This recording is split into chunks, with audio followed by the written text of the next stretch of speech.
Hello बच्चों, कैसे हैं आप सभी। उम्मीद करता हूं बहुत अच्छा है, पढ़ाई को अच्छे से कंटिन्यू कर रहे हैं। आज की वीडियो क्लास में हम फिजिक्स के चैप्टर 9 को डिस्कस करने वाले हैं, जो कि बहुत इंपॉर्टेंट चैप्टर है। चैप्टर का नाम है ray optics and optical instrument, किरण प्रकाशिकी एवं प्रकाशिक उपकरण। सबसे ज़्यादा मार्किंग वाला चैप्टर है फिजिक्स का, 7 मार्क्स देगा। अगर ये चैप्टर पूरा याद कर लेते हैं ना, तो ये चांसेस हैं कि आप आसानी से पास हो जाएंगे। सिर्फ इसी चैप्टर को याद कर लो, क्योंकि 7 नंबर के तो यहाँ से बन जाएंगे अगर पूरा याद कर लेते हो। और 2 नंबर का आप वो वाला चैप्टर याद कर लो, कौन सा पीछे जो वेव्स वाला गया है ना, वो वाला चैप्टर याद कर लो। 2 नंबर का इलेक्ट्रोमैग्नेटिक वेव्स वाला याद कर लो, तो 9 नंबर बन जाते हैं। अगर किसी को पास होना है ना, तो सिर्फ ये 2 चैप्टर तैयार कर ले, अगर पास होना है तो ठीक है। लेकिन मैं आपको कभी ये सलाह नहीं दूंगा कि 2 ही चैप्टर करके जाएं, पूरा याद करना है, हमें पूरी मार्किंग लानी है। चलिए ब्लूप्रिंट को समझते हैं। अगर मैं ब्लूप्रिंट को देखता हूं तो 7 मार्क्स कैसे हैं, एमसीक्यू एक आएगा इसमें से, ठीक है, आधे मार्क का। फिर 1 नंबर का एक छोटा सा वाला आने वाला है। फिर 1.5 नंबर का न्यूमेरिकल आने वाला है, यहां से ये न्यूमेरिकल है। फिर एक बड़ा क्वेश्चन आने वाला है जो कि 4 मार्क का होगा। इस 4 मार्क में आप देखेंगे तो 1 नंबर तो डायग्राम का ही है, 1 नंबर डायग्राम का है। 3 नंबर फिर डेरिवेशन वर्किंग जो भी है उसके अंदर डिवाइड हो जाएगा, ठीक है। बात यही है। आगे देखो, इस साल जो मुझे लग रहा है कि कहाँ से क्वेश्चन उठ सकते हैं, उसके लिए मैंने टॉपिक बनाए हैं। अगर आपको ऑब्जेक्टिव क्वेश्चन और 1 नंबर का छोटा सवाल तैयार करना है, तो फिर मेरे हिसाब से आपको मिरर और लेंस के सारे कॉन्सेप्ट याद रखने होंगे। सारे कॉन्सेप्ट मतलब इनसे जो रे डायग्राम बनता है ना, इनसे आपको क्या याद रखना है, रे डायग्राम क्या बनता है। उस रे डायग्राम की प्रॉपर्टी आपको पता होनी चाहिए कि कब आवर्धन ज़्यादा है, कब मैग्निफिकेशन ज़्यादा है, कब रियल इमेज बन रही है, कब वर्चुअल इमेज बन रही है, ये आपको पता होना चाहिए। इमेज कहाँ बन रही है ये आपको पता होना चाहिए। इसी के साथ में इनके जो फार्मूला हैं, जैसे मिरर फार्मूला आपको पता होगा, 1/f इज टू क्या होता है, 1/v प्लस 1/u, हाँ। या फिर r इज टू 2f होता है। अरे यही तो याद किया है अपन ने, ठीक। लेंस के लिए आप जो फॉर्मूला याद करते हो वो क्या होता है, 1/f is to 1/v minus 1/u होता है, ठीक है। मैग्निफिकेशन ध्यान में रखिएगा, मैग्निफिकेशन का फॉर्मूला दोनों के लिए सेम है, m is to h dash divided by h, हाँ। लेकिन अगर मैं मिरर के लिए बात करता हूं तो मैग्निफिकेशन का जो फॉर्मूला होता है दैट इज माइनस v/u, और लेंस के लिए बात करता हूं तो यही मैग्निफिकेशन उनके लिए होता है प्लस का v/u, ठीक है। तो ये आपको पता होना चाहिए। ये डायग्राम अगर आप अच्छे से तैयार करोगे तो काम आसानी से हो जाएगा, ठीक। दूसरा, आपको कॉन्सेप्ट और सिंपल न्यूमेरिकल तैयार करना है। सिंपल मतलब एक बार में आंसर आ जाए, किसका, TIR का, पूर्ण आंतरिक परावर्तन, टोटल इंटरनल रिफ्लेक्शन। ये प्लीज इसका कॉन्सेप्ट तरीके से ध्यान में रख लीजिएगा। आपकी बुक में मुश्किल से 1 पन्ने का ये पूरा का पूरा पॉइंट है, तो अच्छे से तैयार कर लीजिएगा। तो रे डायग्राम वाली प्रॉपर्टीज और वो सारी याद रखनी है, और TIR को ध्यान में रखना है। आपका 1.5 नंबर का मार्क जो है वो आपको यहाँ से ही, इन दोनों से ही देखने को मिलेगा, जहाँ तक मैंने पेपर्स को डिस्कस किया है या फिर समझा है, ठीक है। चलिए, अगर मैं 1.5 नंबर का न्यूमेरिकल देखता हूँ तो न्यूमेरिकल के लिए जो मुझे अच्छे लगते हैं, एग्जाम्पल नंबर 9.5 एक बढ़िया एग्जाम्पल है, एग्जाम्पल नंबर 9.7 अच्छा एग्जाम्पल है। फिर आपकी बुक के अगर न्यूमेरिकल की बात करें तो बुक के अंदर एक ये 9.7 वाला है, ठीक है, 9.7 वाला एक न्यूमेरिकल है, एक आपके पास में 9.8 है और एक 9.9 है। ये तीनों न्यूमेरिकल अगर आप अच्छे से तैयार कर लेंगे, आपका काम मेरे हिसाब से आसानी से बन जाएगा। और अच्छे न्यूमेरिकल है ना, ऐसा कोई न्यूमेरिकल नहीं है जो कि थोड़ा सा फर्जी न्यूमेरिकल किसी को लगे। ये बढ़िया न्यूमेरिकल है, इनको अच्छे से सॉल्व करके जाओ, आपका काम आसानी से बन जाएगा, ठीक है। बड़े क्वेश्चन के अंदर 3 क्वेश्चन मैंने सोचे हैं, दैट इज कंपाउंड माइक्रोस्कोप। ये अच्छे से तैयार कीजिएगा, इसका डायग्राम प्रैक्टिस कीजिएगा। किसी को नहीं समझ में आए तो मैं लिंक शेयर कर दूंगा जहां से आप इस चीज़ को तैयार कर सकते हैं, ठीक है। रिफ्रैक्शन थ्रू स्फेरिकल सरफेस एक अच्छा डेरिवेशन है, कौन सा वाला, गोलीय पृष्ठ के द्वारा अपवर्तन। ये बच्चों आपको याद होगा, एक फॉर्मूला था, n2 divided by v minus n1 divided by u is equals to n2 minus n1 divided by r, है ना। इसका जो डेरिवेशन है प्लीज़ अच्छे से तैयार कर लीजिएगा, या तो इससे न्यूमेरिकल देखने को मिल जाता है या फिर इससे आपको डेरिवेशन देखने को मिलता है, ठीक है। फिर प्रिज्म वाला प्लीज़ अच्छे से तैयार कीजिएगा, प्रिज्म में ये पूछता है, ठीक है। प्रिज्म का डायग्राम अच्छे से तैयार कीजिएगा और प्रिज्म का रिफ्रैक्टिव इंडेक्स है ना, इसका अपवर्तनांक जो है वो प्रदर्शित करवाता है कि सिद्ध कीजिए कि प्रिज्म का अपवर्तनांक जो है, रिफ्रैक्टिव इंडेक्स जो है, उसका फॉर्मूला ये आता है। ये एक बढ़िया सवाल है जो हर बार नॉर्मली रिपीट हो जाता है, हर 2 साल से रिपीट हो रहा है ना, तो एक बढ़िया सवाल है। तो 3 बड़े सवाल मैंने आपको बताए 4 मार्क के लिए और तीनों ही इंपॉर्टेंट है, ठीक है। तो जिन्हें इंपॉर्टेंट देखने थे उनके लिए तो वीडियो यहीं तक है। अब आओ प्रीवियस ईयर के क्वेश्चंस के ऊपर, अगर ये तैयार कर लेते हो तो मेरे हिसाब से आपके न्यूमेरिकल वाला काम बैठ जाएगा। देखो 2020 की अगर मैं बात करूं तो 2020 के अंदर आपके पास में एक न्यूमेरिकल आया था 2 नंबर का, जो इस बार 1.5 नंबर का आ सकता है। इस बार यही न्यूमेरिकल जो है वो 1.5 नंबर का आ सकता है ना। इस वाले न्यूमेरिकल को देखते हैं। देखो क्या बोल रहा है, आपके पास में एक लेंस है और उसका फोकल लेंथ 25 सेंटीमीटर है, और लेंस भी कौन सा, अभिसारी है बच्चों, कॉन्वेक्स है, और ये वाली जो फोकल लेंथ है वो एयर में है, तो हमने लिखा एफ एयर दिया हुआ है, दैट इज 25 सेंटीमीटर। आपकी बुक में एग्जाम्पल भी है। और बोल रहा है कि अगर मैं इसे जल में डाल दूं, इसे अगर पानी में क्या कर दिया जाए, डुबा दिया जाए, तो फिर इसका फोकल लेंथ कितना होगा। आंसर है 4 times of air. 4 times of air, ये ध्यान में रखिएगा। 4 टाइम्स ऑफ एयर करोगे तो आंसर आएगा 100 सेंटीमीटर।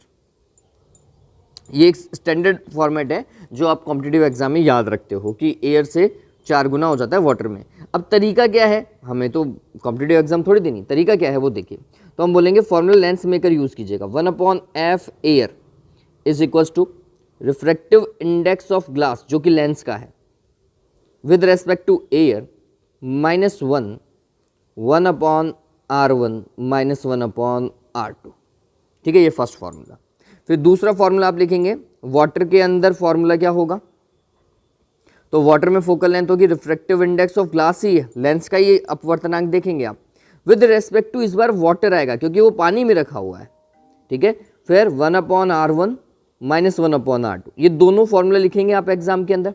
फिर बोलेंगे इक्वेशन फर्स्ट में इक्वेशन सेकंड का डिवाइड लगाने पर, तो डिवाइड लगा दीजिएगा, तो ये तो कैंसिल हो जाएगा आपका। ठीक है, अब क्या होगा, एफ वाटर तो ऊपर चला जाएगा और एफ एयर नीचे आ जाएगा। ठीक है, कुछ इस तरीके का। और अब ये फॉर्मेट ऐसा है, बस आपको यही देखना है, refractive index of glass with respect to air -1, और ये हो जाएगा ग्लास का refractive index with respect to water -1। ठीक है, एयर का फोकल लेंथ दिया हुआ है, ग्लास का रिफ्रैक्टिव इंडेक्स दिया हुआ है एयर के रेस्पेक्ट में, कौन सा, ये रहा 3.2।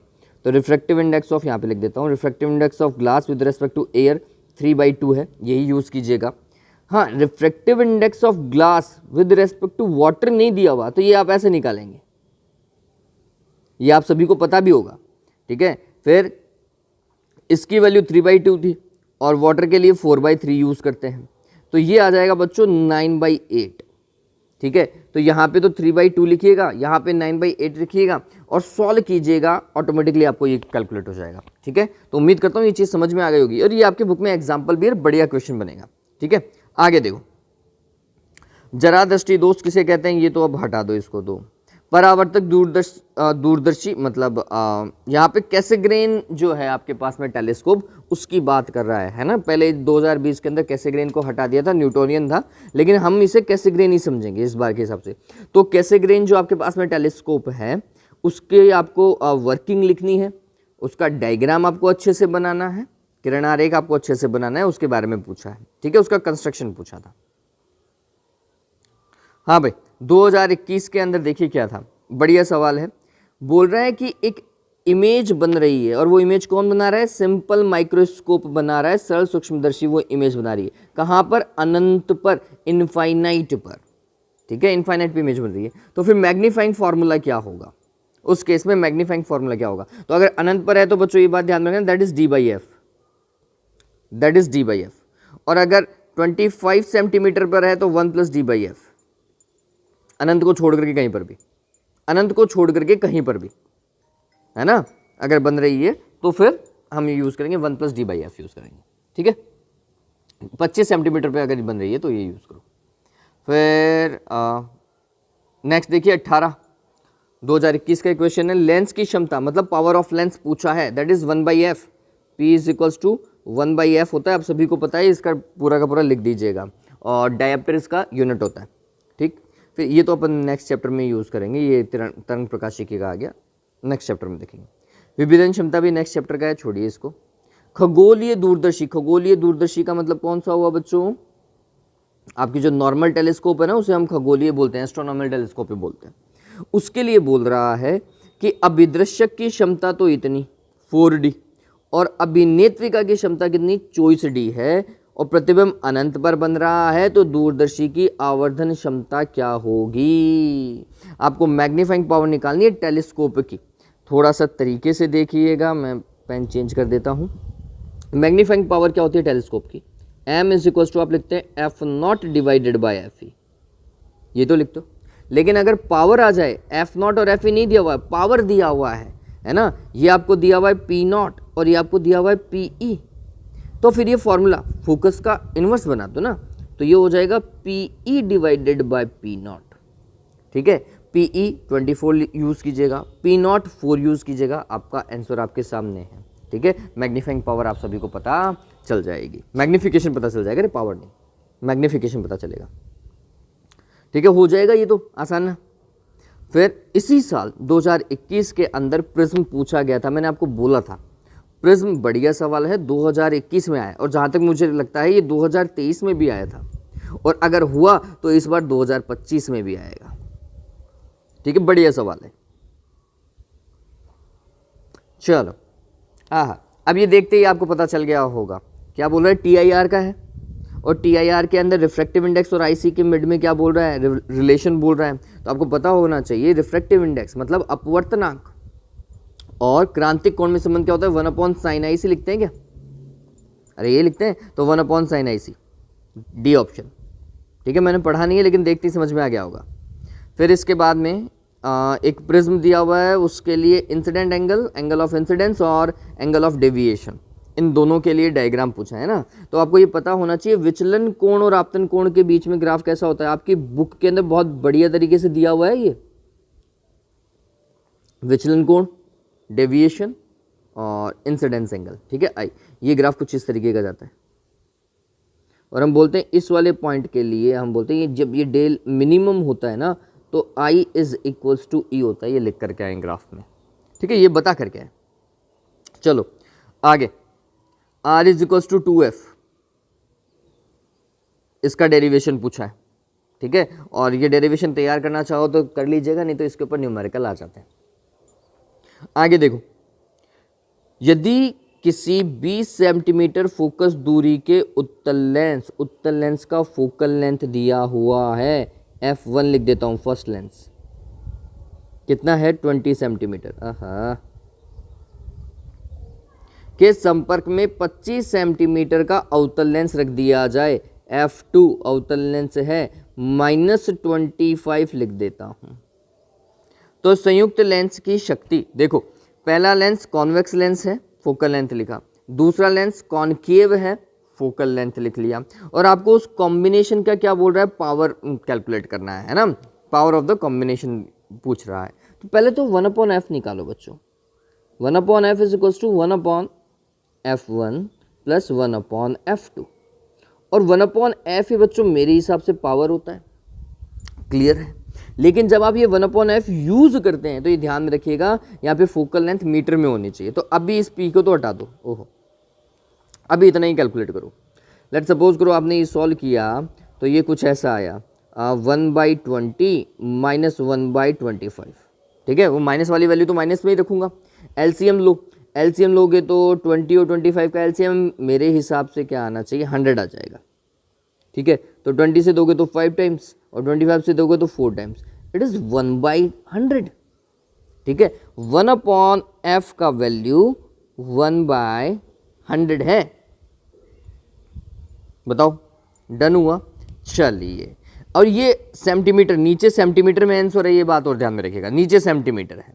अब अगर मेरा फोकल लेंथ सेंटीमीटर में है तो पावर हो जाता है 100/f। वापस से, फोकल लेंथ सेंटीमीटर में है तो पावर होता है 100/f, तो 100 और ये ऐसा का ऐसा 1/f का वैल्यू नीचे 100, डी का वैल्यू कितना आएगा? 1 आएगा, सॉरी पावर का वैल्यू 1 डायप्टर आएगा। ठीक है, थोड़ा सा अगर कंफ्यूजन हो रहा है तो धीरे धीरे सॉल्व करना। ठीक है, सबसे पहले 1/f निकालना, 1/f से आपका f कितना आएगा, 100 सेंटीमीटर आएगा। ठीक है, f 100 सेंटीमीटर आएगा, फिर पावर वाले फार्मूले में वैल्यू रख दीजिएगा। ठीक है, संयुक्त सूक्ष्मदर्शी जो मैंने कहा था इस बार आ सकता है। ये वाला सवाल ऐसा का ऐसा देख लो, ऐसा का ऐसा छपा हुआ दिखेगा तुम्हें, इसको ऐसा का ऐसा पढ़ लो। पहले उसकी डेफिनेशन पूछेगा कि व्हाट इज कंपाउंड माइक्रोस्कोप, फिर उसका आपको रे डायग्राम बनाना है।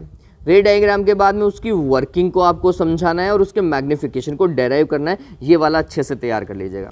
इसके और में दूरदर्शी आ सकती है, टेलीस्कोप आ सकता है। हाँ, यहाँ पे दूरदर्शी के लिए मैं आपको एक क्वेश्चन अलग से बता रहा हूँ कि अगर आप चाहें तो दूरदर्शी के लिए एक क्वेश्चन जो है ना अपने दिमाग में रखो। क्या भाई, कि जो आपकी कौन सी टेलीस्कोप होती है, रिफ्लेक्टिंग टेलीस्कोप होती है।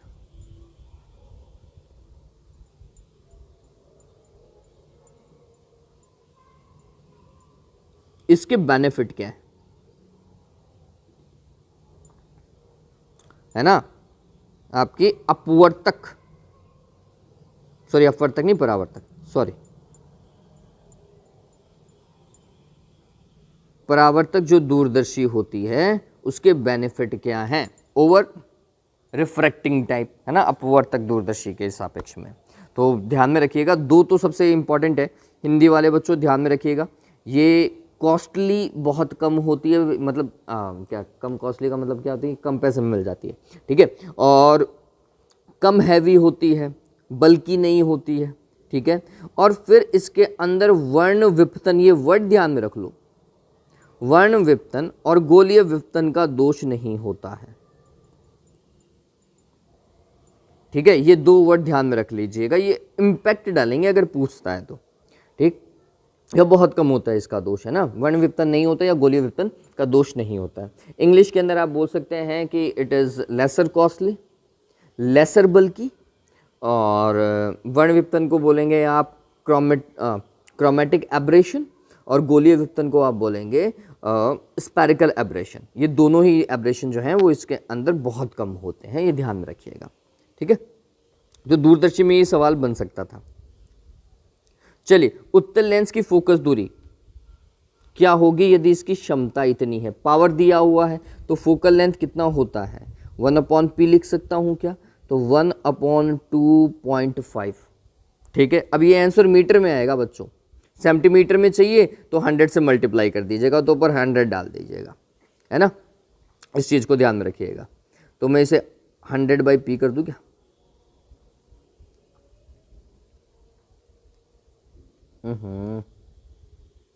थोड़ा सा उपचू हो गया।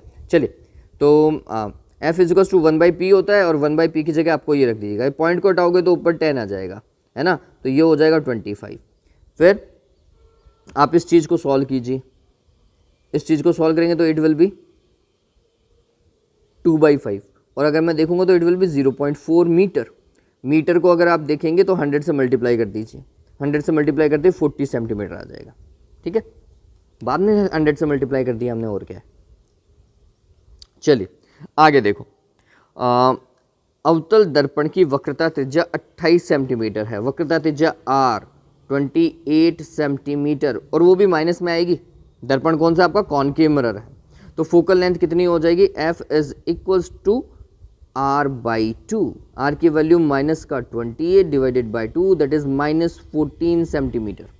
ठीक है, इस तरीके से वापस से देखो, ये आया 2023 में, मैंने बोला था कि ये रिपीट होता है, हर दूसरे साल ये रिपीट हो रहा है ये क्वेश्चन। ठीक है, तो अच्छे से तैयार कर लीजिएगा इसको। फिर अवतल दर्पण के लिए आपको क्या पूछ रहा है, ये formula 1/f is equals to 1/v plus 1/u, दर्पण के लिए ये पूछ ही लेता है।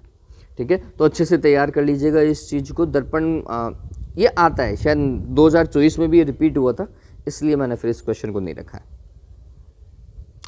देखो 2024 में क्या पूछा है, 2024 का ऑब्जेक्टिव क्वेश्चन बहुत बढ़िया था।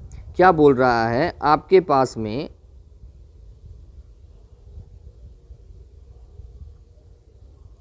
एक प्रकाशिक उपकरण है, एक ऑप्टिकल इंस्ट्रूमेंट है जिसका आवर्धन जो है, मैग्निफिकेशन नेगेटिव है, m is negative, m minus का है, माइनस का कुछ भी हो सकता है लेकिन है नेगेटिव।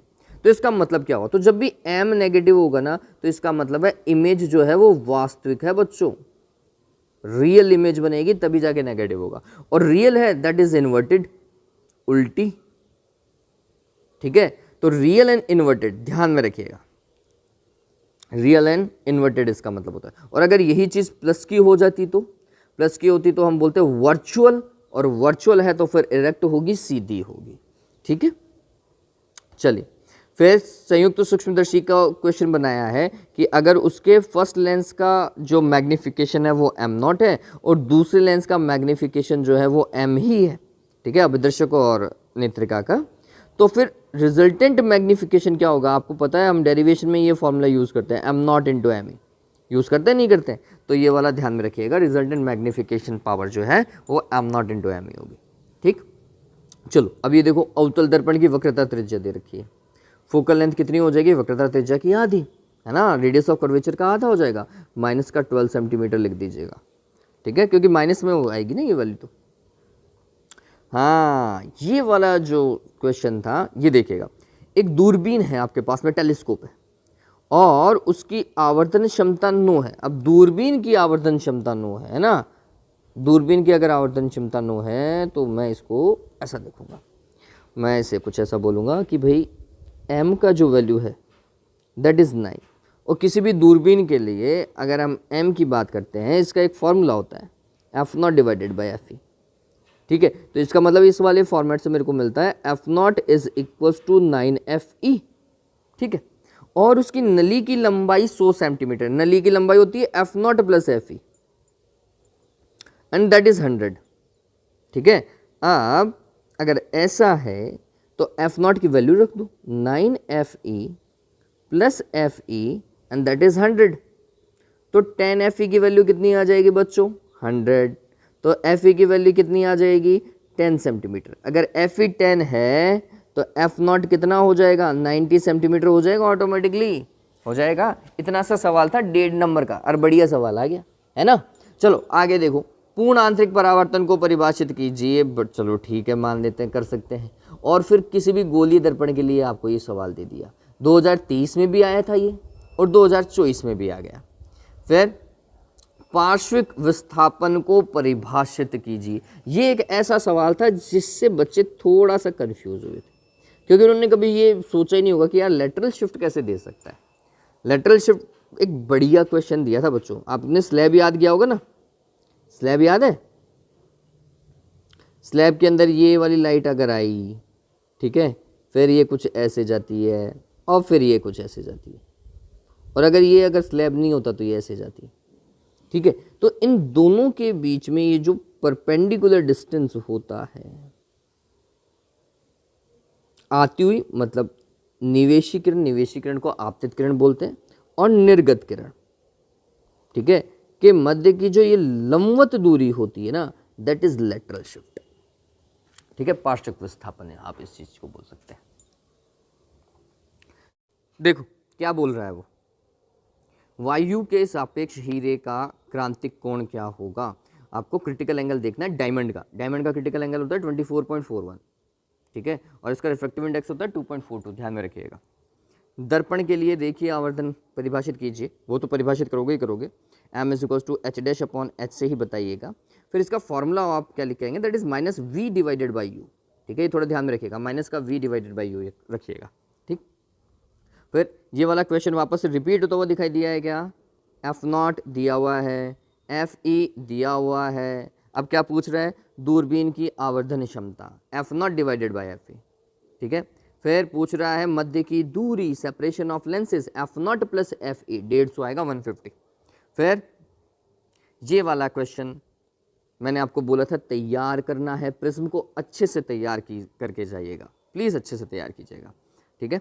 चलो तो हो गया, मेरे हिसाब से इतना ही था, इससे ज़्यादा कुछ भी नहीं है आज के लिए बच्चों, इतना ही। अगर ये चीज़ें आप अच्छे से तैयार कर लेते हैं, एक मेरे हिसाब से एक क्वेश्चन रह गया है इसका, 4 नंबर का एक और क्वेश्चन था, वो शायद लेंस मेकर था, ठीक है। तो मैंने जो आपको बताया है इस साल के लिए वो थोड़ा ध्यान में रखिएगा। इस साल के लिए अगर आप बड़े क्वेश्चन तैयार कर रहे हैं तो बड़े क्वेश्चन के अंदर इन तीनों को जरूर डाल लीजिएगा, ये तीनों ध्यान में रखिएगा, प्रिज्म, कंपाउंड माइक्रोस्कोप और रिफ्रैक्शन थ्रू स्फेरिकल सरफेस ध्यान में रखिएगा। चलो आज के लिए बच्चों इतना ही। वीडियोस को लाइक और शेयर जैसा आप कर रहे हैं वैसा करते रहें, चैनल को सपोर्ट करते रहें। Have a good day, take care.